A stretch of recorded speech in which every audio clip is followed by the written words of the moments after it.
괴율의 역군이니 자기를 그리스도의 사도로 가장하는 자들이라 라고 말씀하심으로 말미암아서 특별히 거짓 일꾼들, 거짓 예수님께서도 거짓 예수, 거짓 선지자에 속지 말 것을 분별할 것을 이야기했듯이 이 사도 바울도 12절, 13절에 가게 되면 거짓 역군, 거짓 복음 전하는 자들의 속지 말 것을 이야기하고 있는데, 이 고린도 교회는 은사가 많고 똑똑한 사람들이 많음으로 말미암아서 굉장히 혼란스러운 부분들이 있었던 것입니다. 여러분, 우리가 꼭 그렇다고 말할 수는 없을 수 있겠습니다만, 우리가 60년대 70년대 조금 우리가 지식적으로 세상의 과학 논리적으로 깨어나지 못할 때가 오히려 복음을 받아들이기가 더 쉬운 마음의 밭이었습니다. 지금은 오히려 우리 마음이 지식이 들어가고 경험이 들어가고 과학, 의학, 논리, 합리 이런 것들이 많이 들어감으로 말미암아서 그런 지식이 우리를 악하게 만들었어요. 그래서 따지고 누가 유익인가, 어떻게 하면 내가 더 잘 살 수 있을까 하는 이런 것들로 사람이 계속 점철되다 보니까 사람들이 악해져 버리죠. 그러니까 하나님의 말씀보다는 세상의 방법을 취하는 일들에 익숙해져 있는 사람들이 많아져 하나님의 말씀을 받아들이기가 이전보다 점점 어려워진 것을 우리는 알 수 있습니다. 그럼에도 불구하고 복음은 복음입니다. 할렐루야. 왜냐하면 복음은 하나님께서 주신 말씀이기 때문에 하나님께서 끝까지 책임지시고 지금도 택한 자들에게는 그 말씀이 세상 말로 말하는 먹힌단 말입니다. 하나님께서 택한 자들에게 말씀을 듣게 하셔요. 그리고 그 말씀을 깨달아지게 하셔서 믿어지게 하심으로 말미암아서 하나님의 자녀로 삼으시는 것이죠. 이 일을 저와 여러분, 오늘 사도 바울과 같이 그리스도께 중매하는 심정으로 저와 여러분도 복음을 전파해야 될 줄로 믿습니다. 그래서 거짓에 속지 말아야 되는데, 우리는 하나님의 일을 한다고 해서 다 하나님의 일꾼들이 아닙니다. 이 땅에 보면 얼마나 하나님의 이름을 빙자하여 이단자들도 얼마나 많은지 모르죠. 또 우리가 주의 종들도 마찬가지입니다. 내가 교회를 세우고 제단에서 설교를 하면 하나님이 그냥 다 기뻐하실 것으로 생각하는 그런 잘못된 부분들도 있단 말이죠. 성도들도 마찬가지입니다.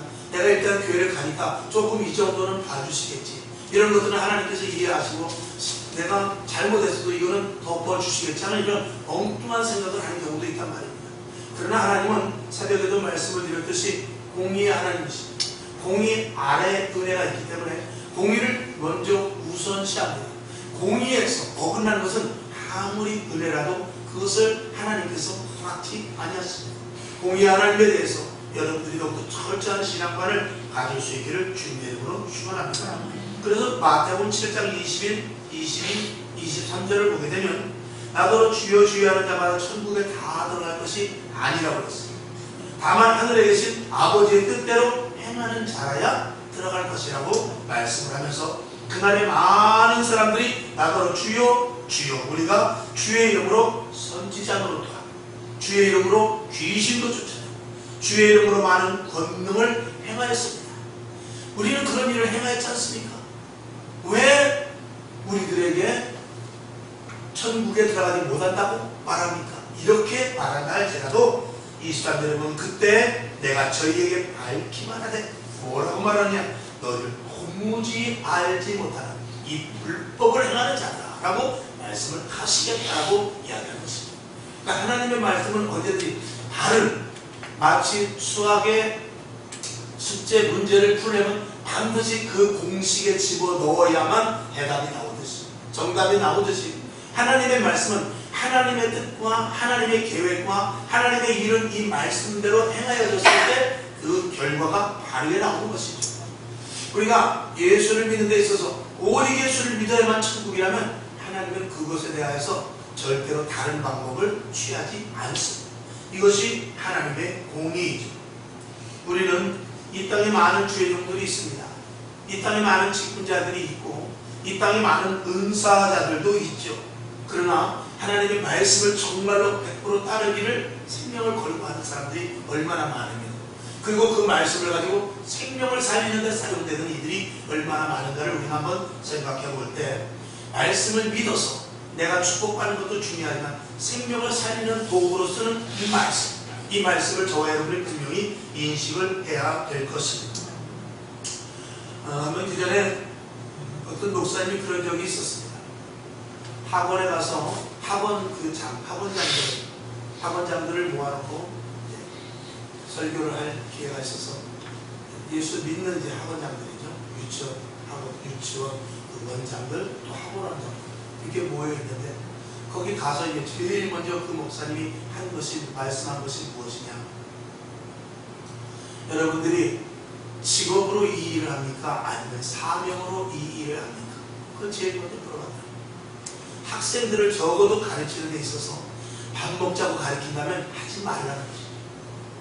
학생들은 앞으로 미래가 결정되고 그들이 앞으로 나아갈 길에 대하여서 방향을 제시해줘야 되고 그들이 어떻게 보면 한 번의 그 말 한마디, 한 번의 방향 제시 이것으로 말미암아서 평생 좌우가 갈릴 수도 있는데 이것을 직업으로 생각한다면 아예 지금부터 다른 직업을 택하고 특별히 이 학생들을 지도하는 데 있어서 사명을 갖지 않고 하려면 하지 말아라 라는 이런 강력한 말을 했다는 목사님 말씀을 들었습니다. 그렇습니다. 여러분 우리 예수를 믿는 것도 마찬가지입니다. 내가 예수를 믿어 오직 예수 오직 하나님 한 분이고 그리고 내가 예수 믿는 목적을 하나님께서 확실하게 알려주셨었어.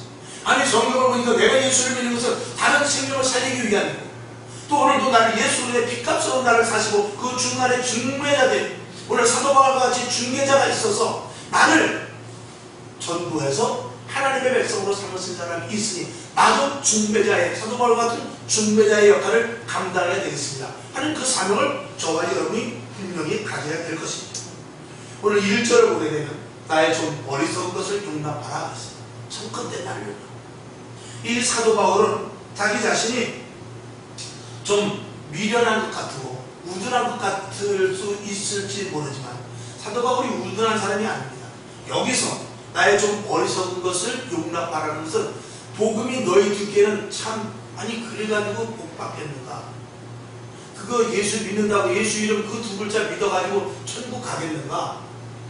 정말 예수가 하나님의 아들인가? 그게 말이나 되는가? 이런 질문을 너희가 할지 모르지만 그것이 진짜라는 것입니다. 너희가 듣기에는 굉장히 큰 지식을 가져야만 굉장히 엄청난 신전을 짓고 그리고 정말 부닥거리와 같이 아주 그 당시에 이 고린도 교회 아덴이라든지 그 근처에 많은 도시들이 우상을 섬기고 굉장히 큰 도시였거든요. 그런데 다른 이방신을 섬기는 신전들을 보면 대단합니다. 그러나 예수를 믿으라고 1대1로 이렇게 다가가고 또 사람들을 모아놓고 성경 공부를 시키고 하는 것들이 어리석어 보이고 우둔할 수 있어 보이지만 그게 아니다라는 것입니다. 사도 바울은 그래서 이렇게 말하죠. 로마서 1장 16절 잘 아시는 대로 내가 복음을 부끄러워하지 아니하노니 그랬습니다. 이 복음은 모든 믿는 자들에게 구원을 주시는 하나님의 능력이 됩니다. 능력이 됩니다. 능력이 되기 때문에 유대인이나 헬라인이나 어떤 사람이라 할지라도 나는 복음으로 승부하겠다 라고 이야기를 하고 있는 것입니다. 그래서 사도 바울은 이 열심으로 그리스도께 중매하는 데 있어서 내가 전하는 복음이 세상의 지식에 비추어 볼 때 좀 어리석은 것 같지만 사실은 가장 고상한 지식임을 너희가 알 것을 이야기하고 있습니다. 여러분도 마찬가지입니다. 믿는 자들에게 이 복음이 좀 어떻게 보면 이게 좀 너무 단순한 거 아닌가? 조금 좀 바보스러워. 내가 좀 말을 좀 더 어떻게 가미를 해야 되지 않을까? 지식이나 과학 이런 것에 좀 눌리는 부분이 있지 않을까 하면서 여러분이 혹시 위축될 수 있을지 모르지만 복음에는 하나님의 능력이 나타난다는 것이니 복음 액면 그대로 전할 때 하나님께서 능력이 나타난다는 이 말씀을 저와 여러분이 분명히 믿고 이 복음이 나의 어리석은 것을 좀 용납하라는 이 말씀과 같이 저와 여러분 세상 사람들께 그게 무슨 복음이야 한다 할지 모르지만 그의 심령을 찌르는 말씀이 될 수 있을 것으로 저와 여러분 분명히 믿을 수 있기를 주님의 이름으로 축원합니다. 그 다음에 두 번째 보게 되면 뱀이 그 간대로 이와는 하와입니다. 하와를 이렇게 좀 사투리 방언 그런 식으로 적었어요. 하와를 미혹하게 한 것 같이 너희 마음이 그리스도를 향하여 진실함과 깨끗함에서 떠나 부패할까 두려워하노라. 그러면서 만일 누가 가서 우리의 전파하지 아니한 다른 예수를 전파하거나 혹 너희가 받지 아니한 다른 영을 받게 하거나 혹 너희의 받지 아니한 다른 복음을 받게 할 때는 너희가 잘 용납하는구나 그랬어요. 그러니까 예수 그리스도 이 어리석은 복음이라고 생각하고 다른 이방인들의 그럴듯한 논리, 그럴듯한 합리적인 이런 것들을 받아들일 때는 왜 그렇게 잘 받아들이냐 이거죠. 근데 우리가 이런 이방인의 복음뿐만이 아니라 우리들도 마찬가지입니다. 우리들도 사실은 우리가 오직 예수 그리스도를 믿는다고 하면서도 정말로 우리가 힘들 때, 어려울 때, 그리고 답답한 일이 생길 때에는 혹시 다른 방법이 없을까 하고 생각할 수 있습니다. 이런 것들은 우리가 분명히 철저하게 주의해야 되는데 그때를 마귀는 노리는 것입니다. 힘들어서 하나님이 정말 내 기도를 들으시는 것인가? 이때 마귀가 든다는 것입니다. 하나님의 말씀은 분명히 이렇게 된다고 했는데 왜 이렇게 안 이루어지지 하고 우리가 막연하게 기다리면서 실망을 할 때 마귀는 그때를 노리는 것이죠. 아유, 하나님이 내 눈에 보인다면 내가 좀 믿겠는데 기도를 해도 응답도 없고 어떻게 된 건가? 이럴 때 마귀는 때를 타고 노린다는 것입니다. 여와 여러분, 저와 여러분, 우리는 어쩌든지 간에 예수 그리스도의 복음만이 온전한 복음입니다. 그리고 하나님의 말씀만이 우리의 방법이며 순종해야 될 것이고 그 외에 다른 것들은 우리에게 아무런 유익이 없다는 사실을 저와 여러분이 분명히 인식할 수 있기를 주님의 이름으로 축원합니다. 그래서 코로나로 힘들 때 아이고 이럴 때는 예배보다는 방역이 더 우선이 아닌가, 기도보다도 좀 쉬어야 되는 게 우선이 아닌가 이렇게 생각할 수도 있고 하나님보다 과학의 논리를 우선 우리 현실을 통해서 따라야 되는 것이 아닌가 이런 생각을 할 때도 있습니다. 그러나 사도 바울은 4절에서 이렇게 말하죠. 만일 누가 가서 우리의 전파하지 아니한 다른 예수를 전파하거나, 그래서 다른 예수, 다른 영, 다른 복음 이 네 가지가 나오거든요. 다른 예수를 전파하거나 혹 너희가 받지 않은 다른 영을 받게 하거나 혹 너희가 받지 않은 다른 복음을 받게 할 때 절대로 받아들이지 말 것을 이야기하고 있는 것입니다. 우리는 그럴듯한 유혹에 많이 받아들여요. 여러분, 성경 말씀은 고루한 것 같아요. 성경 말씀은 답답한 것 같아요. 도저히 답이 나올 것 같지 않을 때도 있습니다. 그러나 여태까지 2000년 동안 그리고 그 이후에 구약과 신약을 통틀어서 수천 년 동안 하나님의 말씀은 한 번도 어김이 없었다는 사실을 우리는 알아요. 근데 이 고린도 교회가 조금 전에도 말씀을 드린 대로 아덴은 지금으로 말하는 아테네죠. 그리스. 그때는 옛날에 그 당시에만 해도 그 희한 문화가 막 발전할 때나 그 당시에는 사도행전 17장에 가보게 되면 거기에 모인 사람들, 그 당시 고린 그 아덴에 이런 데 모인 사람들을 보면 어떤 사람들이 모이냐, 오늘은 무슨 새로운 지식이 있을까? 오늘은 새로운 뉴스가 있나? 오늘은 새로운 철학이 좀 누가 발표를 하는가? 그래갖고 운동장에 모여서 내가 오늘은 새로운 것을 발견했습니다. 오늘은 내가 새로운 지식을 내가 발표하겠습니다. 오늘은 내가 하늘의 별을 보았는데 이러한 일이 있습니다. 또 아니면 어떤 새로운 종교 이런 것들을 발표하는데 거기에 아주 몰두했던 데가 이 아덴입니다. 거기서 멀지 않은 것이 고린도입니다. 그러니까 서로 거기서는 그런 쪽으로 왕래가 많이 되고 그 세상의 지식이 새로운 지식이 항상 물밀듯이 밀려오는 그런 상태고 그런 지역이었습니다. 거기에서 예수의 복음이 고리타분을 했던 것이죠. 그런데 우리가 사도행전 17장을 나중에 또 사도행전 우리가 강의할 때 또 말씀을 드리겠습니다만 사도행전 17장에 보면 그 당시 17장의 전체적에서 사도 바울이 전하는 것은 뭐냐? 그 당시 아덴의 새로운 지식을 받아들이기를 원하지만 그 당시에 사도 바울이 전한 것은 뭐냐면 생명 되신 하나님, 창조자님, 생명을 주는 하나님, 그리고 부활로 말미암아 새 생명을 얻어야 될 것을 생명에 대해서 이 사도 바울은 강조하고 있습니다. 지식이 문제가 아니라 너희가 더 많이 아는 것이 문제가 아니라 너희 머릿속에 넣는 것이 문제가 아니라 새 생명이 중요하다 이것이야.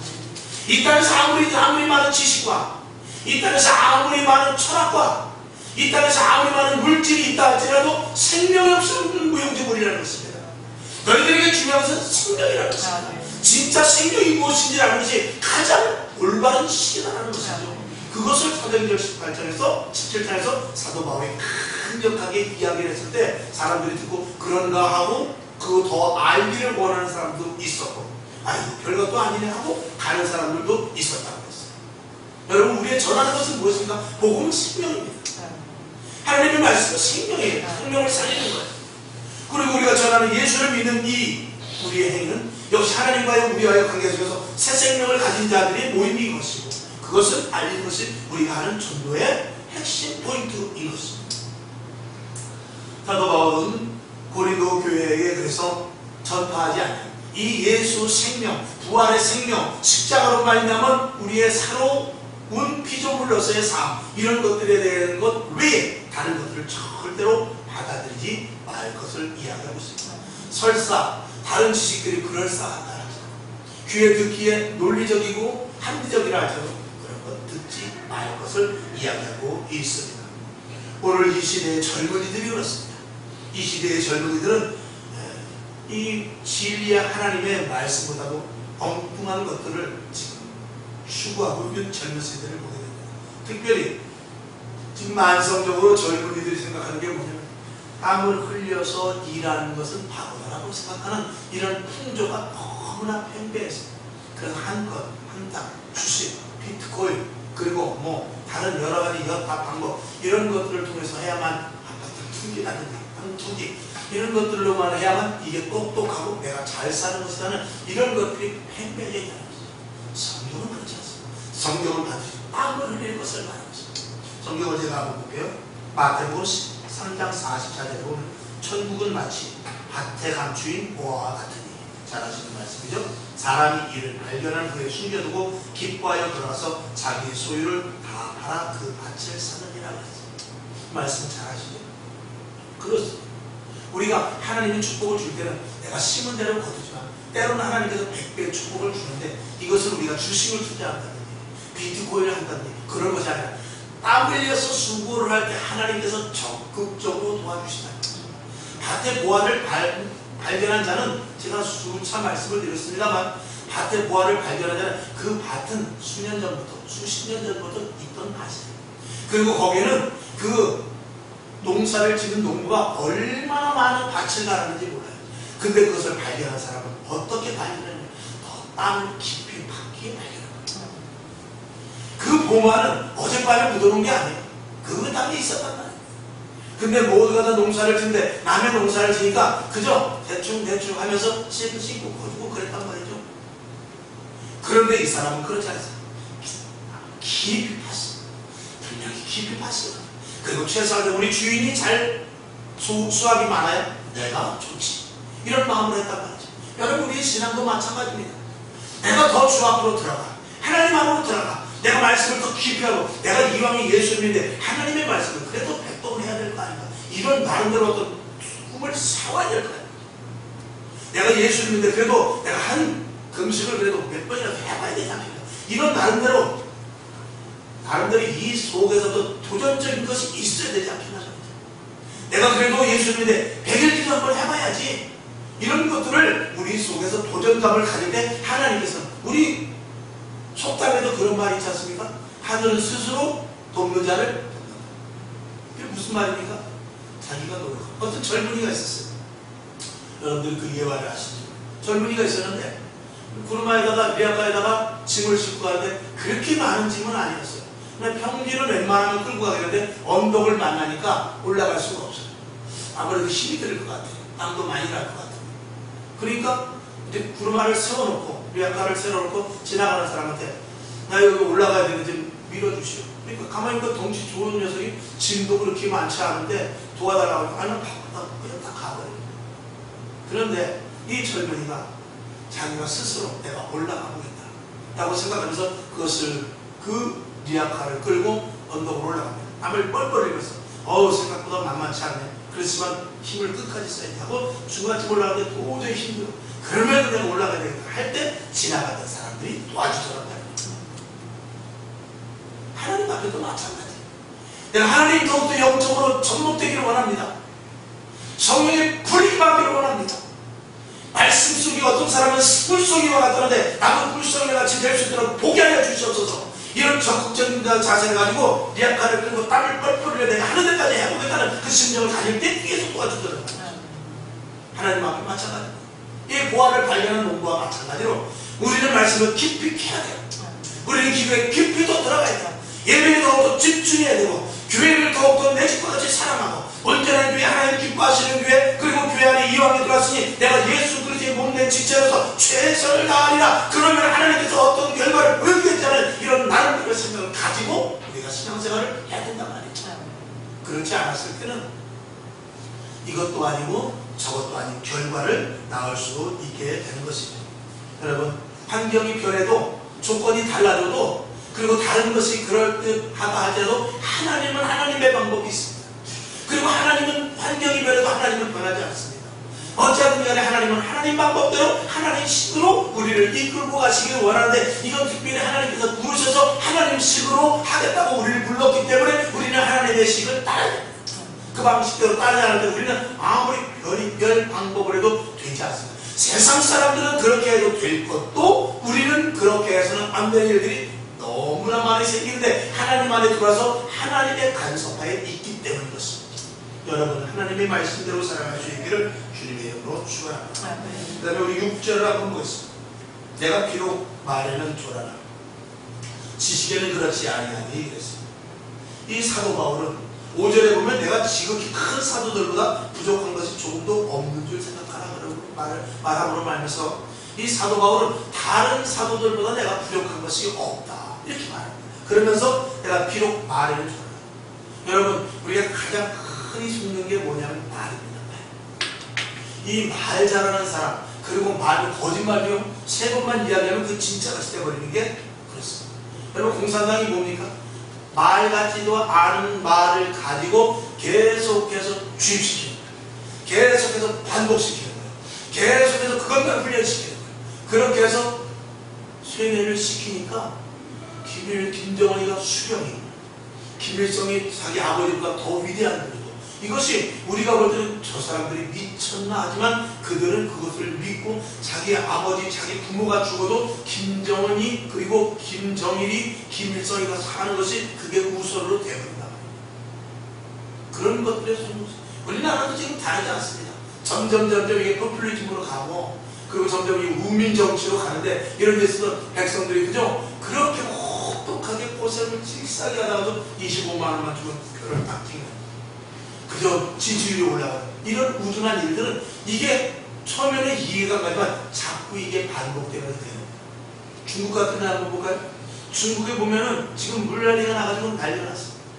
그래서 그 진광 터널이라는 것은 길이가 한 4km에서 5km 정도 되는데, 거기 차가 보통 3,000대에서 4,000~5,000대가 그 안에 있습니다.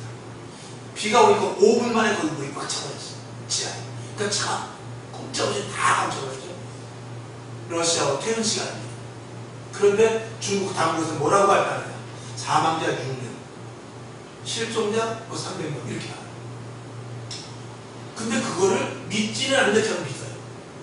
그리고 뉴스에서 여과없이 보내고 그렇게 해외 토픽까지 나갑니다. 실질적으로 밤에 밤새 시차를 큰 추락에다 놔요. 밤새 하얀 모포에다 돌돌돌 말하고 나는 오죽하면 그 렌카 견인 기사가 차를 수천 대 끌어내면서 내가 볼 때 시체가 죽은 사람이 5,000명은 될 거야. 그거를 자기 SNS에 올렸다가 그날로 해버렸어요. 있을 수 없는 중국 사람이 왜 이렇게 비를 한번 들고 일어나야지 왜 그렇게 살기 그러지만 그렇지 않습니다. 이미 수십 년 동안 공산당 체제에서 그렇게 되어버린 것입니다. 여러분, 말이라는 게 그렇고 환경이라는 게 그렇습니다.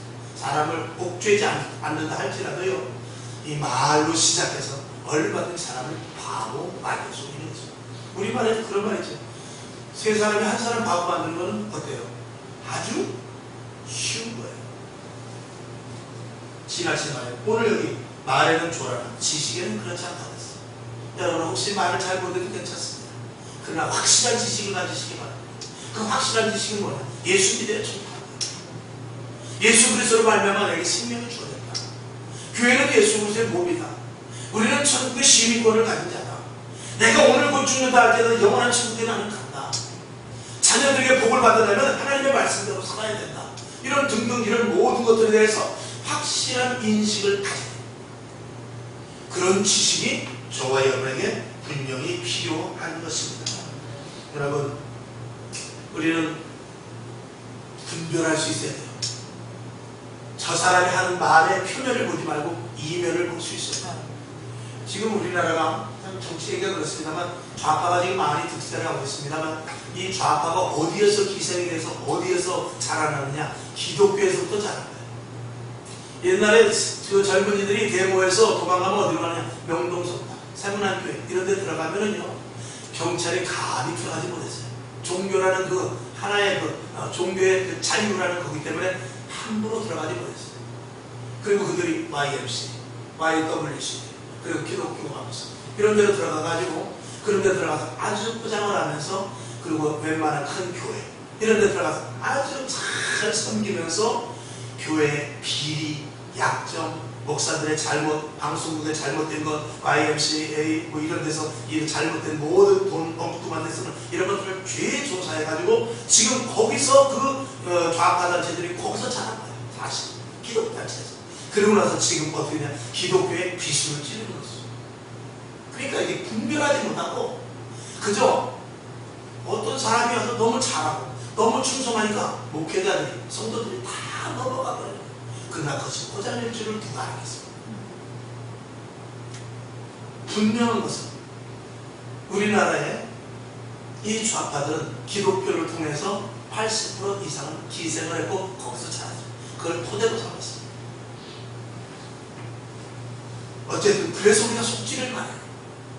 속지 말아야 되고 분별력을 가져야 되는데 고린도전서 2장 13절을 우리가 이것을 말하거니와 사람의 지혜에 가르친 말로 아니하고 사람의 지혜에 가르친 말 가지고는 안 됩니다.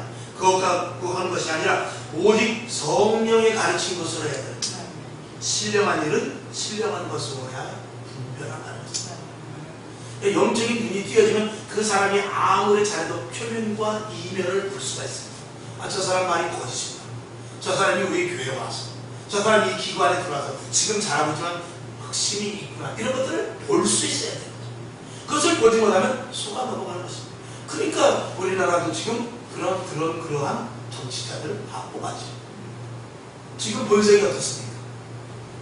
참 그런 것들은 우리가 참 안타까운 것인데 그렇게 된단 말입니다. 그렇게 될 수밖에 없습니다. 자, 그 다음에 마지막으로 우리는 스스로 속지 말아야 돼요. 내가 한 일에 대해서 스스로 합리화시키는 이거 굉장히 안 좋습니다. 고린도 교인들은 똑똑했어요. 지식이 충만했어요. 그렇기 때문에 자기네들이 잘못했어도 잘못했다고 말하지 않고 얼마든지 합리화했어요. 사도 바울, 당신이 진짜 사도야? 이렇게 말하는 거예요. 당신이 예수님 있을 때 없었잖아. 제자들 12 있을 때 없었잖아. 막 이런 식으로 반박을 하는 거예요. 당신은 예수님 사람 핍박도 했잖아. 이렇게 가면서 그 고린도 교인들이 얼마나 똑똑했는지 몰라요. 그러니까 사도 바울도 거기에 대해서 한참 항변을 하는 것이죠. 그래서 오늘 본문에 있는 대로 5절도 그런 맥락에서 말씀입니다. 내가 지극히 큰 사도들보다 부족한 것이 조금도 없다 라고 강력하게 말하는 것이죠. 그러면서 6절에 보니까 비록 말에는 조라나 지식에는 그렇지 아니하니 이것을 우리가 모든 사람 가운데서 모든 일로 너에게 나타내오리라. 난 이걸 가지고 여태까지 복음을 전했다 이거죠. 난 이런 식으로 복음을 전했다는 것입니다. 내가 복음을 부끄러워하지 않아 이 복음을 가지고 한 것이지 내가 사도들보다 잘나고 못나고 이것이 사실은 문제가 아니고 난 다른 사도들보다 못난 게 없다. 왜? 문제는 복음을 나는 전파했다라고 이렇게 사도 바울이 말을 하고 있는 것입니다. 여러분, 자기 합리화시키는 것, 이 고린도 교인들의 무서운 자기 그 하나님 앞에 큰 죄였지. 그런 것들이 성경에 많이 나옵니다. 블레셋이 전쟁에 첫 들어왔을 때 사울왕은 이게 제사를 지내고 그 블레셋과 싸워야 되는데 마침 사무엘 선지자가 안 옵니다. 사무엘 선지자를 기다려야 되는데 이거 오질 않죠. 그리고 자기가 그냥 이거는 하나님께서 사무엘 선지자 무슨 일이 생긴가 봐. 내가 제사 지내지. 그리고 자기가 제사를 드렸을 때 그때 사무엘 선지자가 오게 됩니다. 그리고 굉장한 책망을 받게 되죠. 여러분, 그런 것들은 다 자기 합리화입니다. 거기 사무엘상 13장 11절에 이렇게 말합니다. 사무엘을 가로되 왕이 행한 것이 무엇이냐? 사울이 가로되 백성은 나에게서 흩어지고. 이제 전쟁을 빨리 나가야 되는데 사무엘이 와서 빨리 제사를 지내야 되는데 안 됩니다. 백성은 나에게서 흩어지고 당신은 정한 날에 오지 아니하고. 블레셋 사람들은 믹마스에 모여서 이쪽으로 전진하려고 준비하고 있고 이렇단 말이죠. 그러니까 빨리 제사를 지내고 전쟁을 나가는 것이 내가 잘못한 것은 아니라는 것이죠. 근데 뭐라고 하냐? 이에 내가 이르기를 블레셋 사람은 나를 치려 길갈로 내려오겠거늘 내가 여호와께 은혜를 간구치 못하였다 하고 부득이하여 번제를 드렸다는 것입니다. 그랬을 때 사무엘이 사울에게 당신이 잘못했다, 하나님을 만원히 여겨 하나님을 우습게 여겨 당신이 한 것에 대해서 엄청난 책망을 이 사무엘 선지자가 하게 되는 것이죠. 우리는 예배를 드리지 못하고 기도하지 못하고 전도하지 못하고 그리고 감사하지 못하는 여러 가지 핑계거리, 즉 우리는 다 여러 가지 합리되는 이유를 가지고 있습니다. 그럴 때 하나님께서 믿음이 약한 하나님 믿음을 주시옵소서, 그렇게 고백하기보다는 자기 합리화로 나아갈 때도 참 얼마나 많은지 모릅니다. 왜 그렇습니까? 너무나 똑똑하기 때문에 그렇습니다. 그러나 합리화를 시켰다 해도 나쁜 결과가 도달된 것에 대해서는 자기가 책임을 져야 됩니다. 무슨 말씀입니까? 만약에 대학 입시 시험을 보러 가야 되는데 늦잠을 잤다든지 아니면 차가 안 왔다든지 그런 정말 어떤 일이 있을 때 비록 자기가 잘못을 하지 않고 잘못을 했다 할지라도 핑계댈 거리가 충분히 있다 할지라도 결과적으로 그 사람은 대학 시험에 떨어진 사람입니다. 어떤 충분한 자기 합리적인 그런 조건을 가지고 있다 할지라도 이미 대학 시험에 떨어집니다. 마찬가지로 이스라엘 백성들도 마찬가지로 70년 동안 도로로 있다가 본국으로 돌아왔습니다.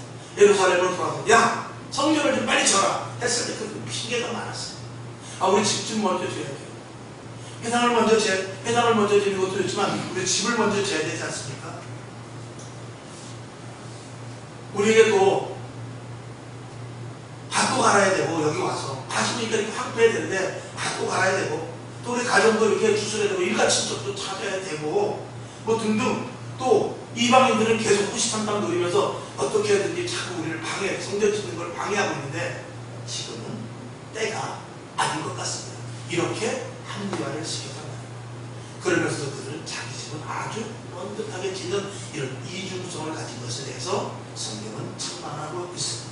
결국은 그들이 합리화로 말미암은 그 성전을 짓지 못함으로 말미암아서 예수님 오시기 전까지 그들이 성전을 빨리 지으라고 했을 때 제대로 짓지 못하고 짓지하고 이 핑계 저 핑계 대고 있다가 결국은 그것이 하나님 앞에 책망이어서 예수님 오시기 기간까지 300년에서 400년 정도인데 그 기간까지도 계속해서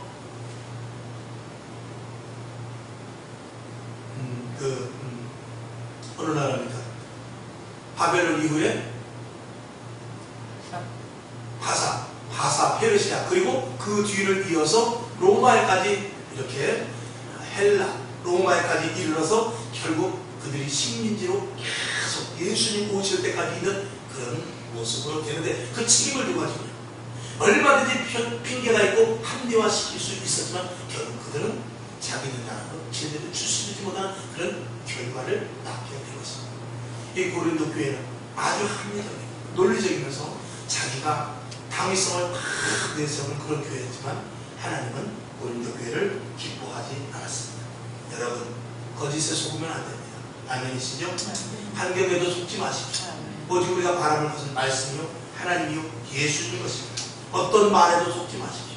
오직 하나님의 말씀에만 집중할 수 있기를 바랍니다. 그리고 힘들고 어려움이 생긴다 할지라도 자기 합리화의 암정에 빠지지 마시길 주님의 이름으로 축원합니다. 오직 말씀을 따라서 정말 분명한 그리스도인으로서 사실 수 있기를 주님의 이름으로 축원합니다. 그렇게 살 때 하나님을 보시고 그리고 기억하고 계신다는 사실을 믿으시길 주님의 이름으로 축원합니다.